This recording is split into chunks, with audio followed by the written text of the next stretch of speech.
All right. Well, welcome back to the show. Today we've got our good friend and our first recurring guest, Mr. Tawfiq Morrar, is back with us today to lend his expert legal knowledge. We're basically doing kind of a follow up here to my last video where I discussed the recently leaked George Floyd body cam footage from the arrest and the moments leading up to his death. And so I mostly brought you on here today to kind of get your thoughts on the situation and what the body cam changes, if anything. My understanding of the situation is that Derek Chauvin is being charged with a second-degree felony murder.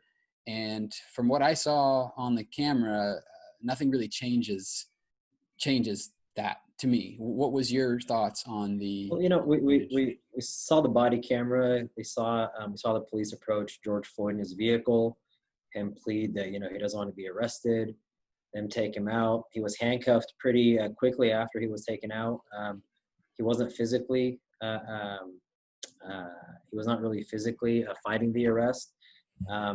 Yeah, obviously he's asking for mercy. George Floyd was asking not to be arrested. He didn't seem to be obstructing the arrest to the point where officers had to use physical force or lethal force. I think the number of officers involved clearly shows that the situation was seemingly under control from the Right. get-go. It wasn't like Mr. Floyd was fighting, pushing, kicking, assaulting them, resisting physically to the point where they were unable to apprehend him or control him.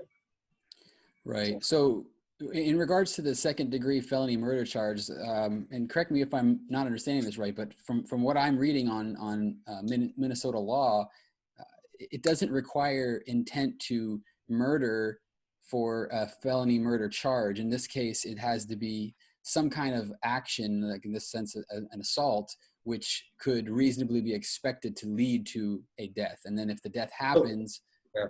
right, is that kind of... Yeah, so felony murder is something that obviously we all take in law school. We don't see it as commonly practiced in society because typically when somebody is murdered, it's either with the premeditation to commit the crime of murder, or it's, doesn't involve a crime being committed. It was accidental, manslaughter, or something like that. The felony murder doctrine actually allows the district attorney or the public to charge somebody with murder because somebody died during the commission of an underlying felony. Mm-hmm. An example is, if you set a house on fire and your intention is to commit arson, an inherently dangerous felony. There's no really peaceful way to burn a house. And somebody dies fighting that fire, or a firefighter is killed, or somebody dies inside that house. Even though you never had the intent to harm anybody, you committing the underlying felony, the arson, and the subsequent death of an individual after that does allow for the felony murder charge. Another example is, if somebody is committing a rape and the victim dies during the commission of that felony, the rape, expect the felony murder doctrine to apply and the suspect be charged with felony murder because somebody was killed, someone died through the commission of a felony.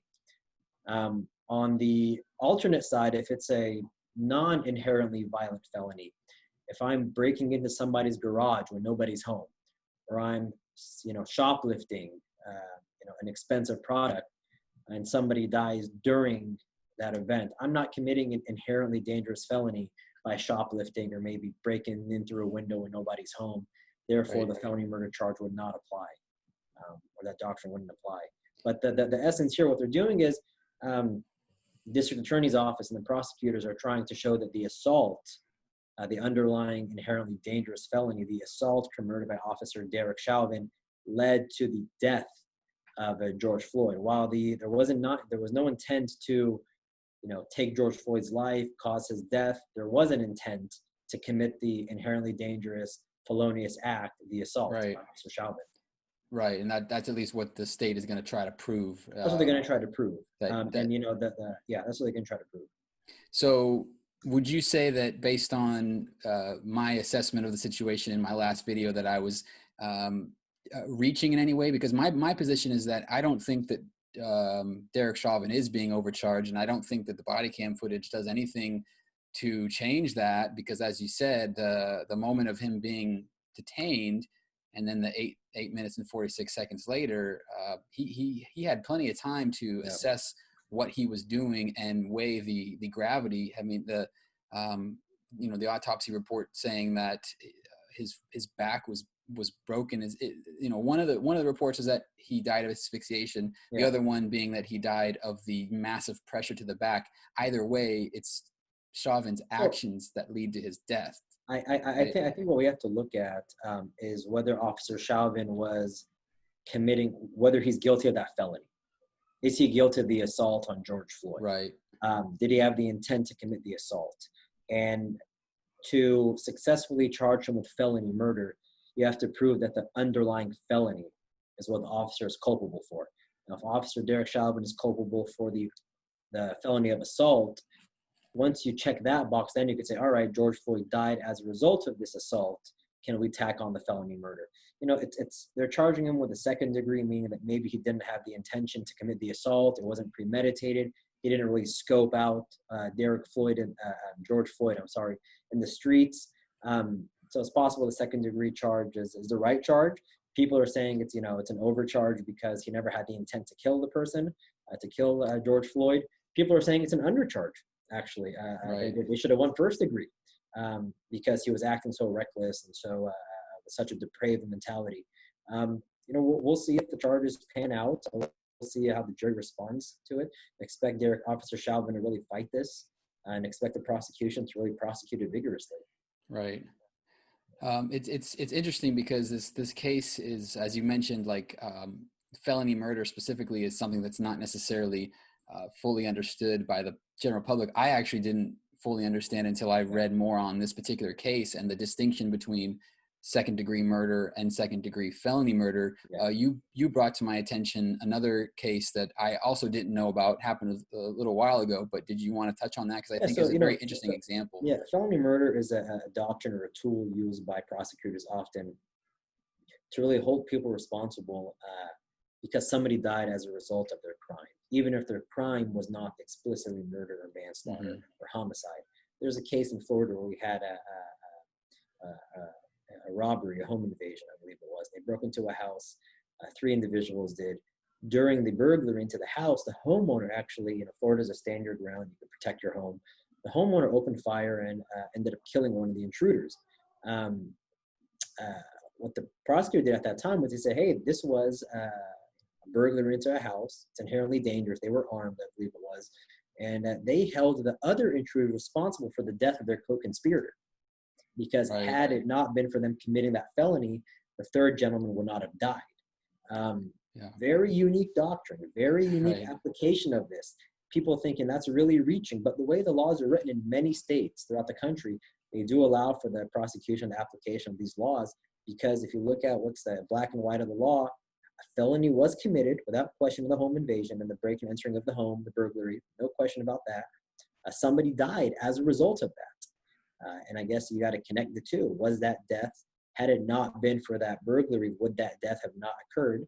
The court ended up sentencing one of them to a significant time of 10 years in jail, I believe. One of the other intruders, for something that they arguably didn't actively do. They did not pull the trigger. They did not shoot their co-conspirator.